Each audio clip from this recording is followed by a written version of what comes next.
Salam sejahtera untuk kita semua.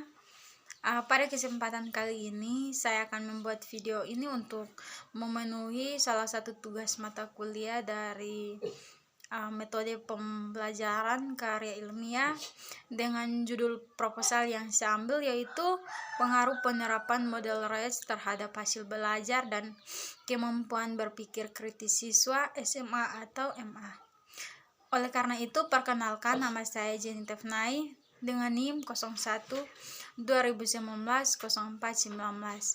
Saya dari kelas L semester 4 dari Institut Agama Kristen Negeri Kupang atau biasa disebut IAKN Kupang, Prodi PAK atau Pendidikan Agama Kristen. Nah, latar belakang dari proposal yang saya ambil yaitu pendidikan kimia merupakan bagian dari pendidikan sains. Kimia salah satu cabang ilmu sains dengan penemuan untuk menemukan konsep yang dapat diterapkan dengan kemampuan berpikir kritis siswa. Model pembelajaran yang tepat digunakan dalam pembelajaran ini adalah model pembelajaran RETS yang berpedoman pada pendekatan kontekstual. Tujuan dari review ini adalah untuk melihat pengaruh model pembelajaran RETS pada materi kimia terhadap hasil belajar dan kemampuan berpikir kritis siswa SMA atau MA. Pembelajaran kritis memiliki tujuan khusus dalam pendidikan sains maupun disiplin yang lain, yaitu untuk mengembangkan kemampuan berpikir siswa dan sekaligus menyiapkan mereka agar sukses dalam menjalani kehidupannya. Melalui kemampuan berpikir kritis yang dimiliki oleh siswa, diharapkan agar mereka dapat mencapai standar kompetensi yang ditetapkan oleh kurikulum. Kemampuan intelektual dari berpikir kritis mencakup berpikir analisis, berpikir sintesis, berpikir reflektif, dan sebagainya harus dipelajari melalui aktualisasi penampilan. Nah, pada pembahasan atau bab kedua, di situ terdapat pengertian model RETS. Nah, model RETS merupakan model yang mendepankan pendekatan kontekstual. Model RETS ini menjelaskan bahwa siswa harus terlibat dalam aktivitas yang terus-menerus berpikir dan menjelaskan penalaran mereka, mengetahui berbagai hubungan antara tema-tema dan konsep-konsep, bukan hanya sekedar menghafal dan membaca fakta secara berulang-ulang serta mendengar ceramah dari pendidik. Nah, RETS juga merupakan strategi pembelajaran konteks yang didasarkan pada bagaimana siswa belajar untuk mendapatkan pemahaman dan bagaimana guru mengajarkan untuk memberikan pemahaman. Nah, terdapat juga beberapa tahap dari model pembelajaran RETS tersebut. Nah, yang pertama yaitu relating atau mengaitkan, adalah belajar dalam konteks pengalaman manusia, yang mana kurikulum mencoba menempatkan pembelajaran dalam konteks pengalaman hidup dan kondisi sehari-hari. Yang kedua yaitu experiencing atau mengalami, adalah belajar dalam konteks eksplorasi, penemuan, dan discovery yang merupakan jantung pembelajaran kontekstual. Akan tetapi, siswa mungkin akan menjadi termotivasi dan merasa nyaman berkat hasil strategi pembelajaran lain seperti aktivitas dengan teks, cerita, atau video.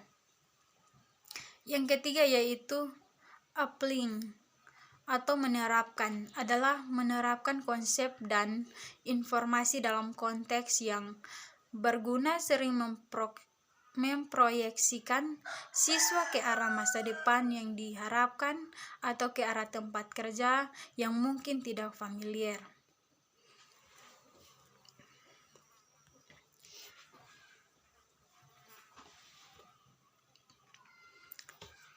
Yang keempat yaitu cooperating atau bekerja sama, adalah belajar dalam konteks peragihan, penanggapan, dan pengkomunikasian dengan pembelajar yang lain merupakan strategi pembelajaran yang utama dalam pengajaran kontekstual. Pengalaman bekerja sama tidak hanya membantu sebagian besar siswa untuk mempelajari bahan ajar. Yang kelima yaitu transferring atau memindahkan, adalah pembelajaran sesuatu isi dalam konteks pengetahuan yang ada atau memindahkannya berlandaskan apa yang telah diketahui pelajar. B. Pengaruh model Reich. Hasil belajar siswa tidak hanya dipengaruhi oleh model pembelajaran Reich, tetapi juga dipengaruhi oleh faktor lain seperti siswa yang memiliki kecerdasan meskipun tanpa diberi perlakuan akan mendapatkan nilai yang tinggi, dan berdasarkan hasil wawancara pada saat pembelajaran dan saat potes dilakukan, siswa tersebut tidak enak badan.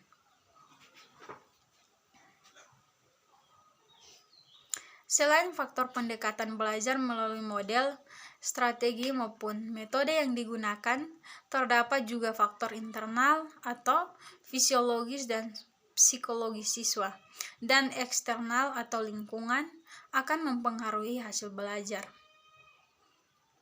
Nah, penerapan model pembelajaran Reich ini akan berjalan lebih maksimal jika pada proses pembelajaran didukung oleh penggunaan bahan ajar berbasis model pembelajaran Reich. Salah satu bahan ajar tersebut berupa modul. Modul berbasis Reich ini dapat meningkatkan kemampuan berpikir kritis siswa karena bahan ajar ini bisa merekonstruksi dan reorganisasi struktur kognitif yang telah dimiliki oleh peserta didik. Serta modul berbasis Reich ini juga memiliki nilai praktikalitas yang baik digunakan dalam proses pembelajaran, yaitu senilai 0,86 dengan kategori sangat tinggi. Hal ini dibuktikan dengan hasil uji hipotesis mengenai kemampuan berpikir kritis diperoleh terhitung lebih dari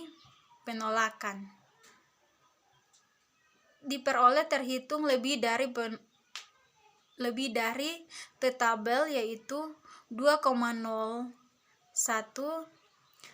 kurang lebih besar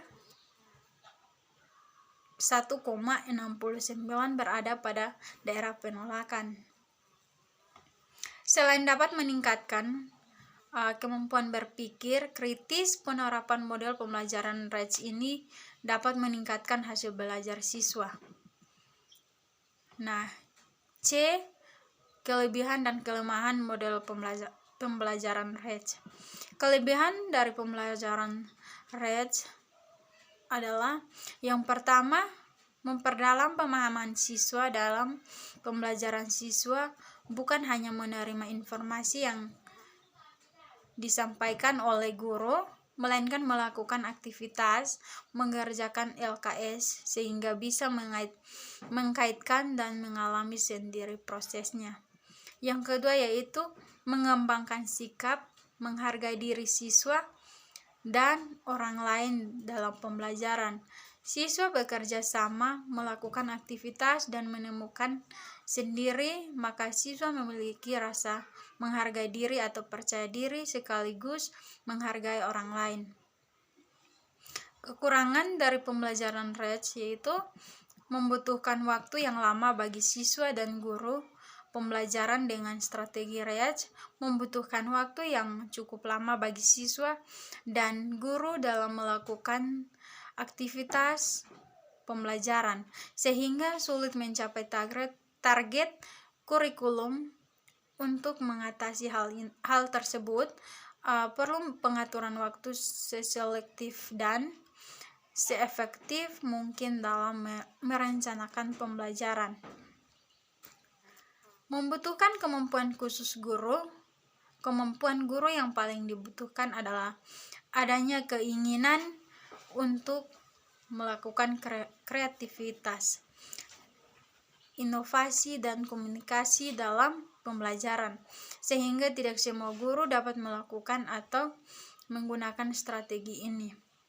Nah, kesimpulan dari materi yang saya jelaskan ini yaitu dari hasil penerapan model pembelajaran RACI ini dapat meningkatkan hasil belajar serta dapat meningkatkan kemampuan berpikir kritis siswa pada mata pelajaran kimia untuk siswa SMA.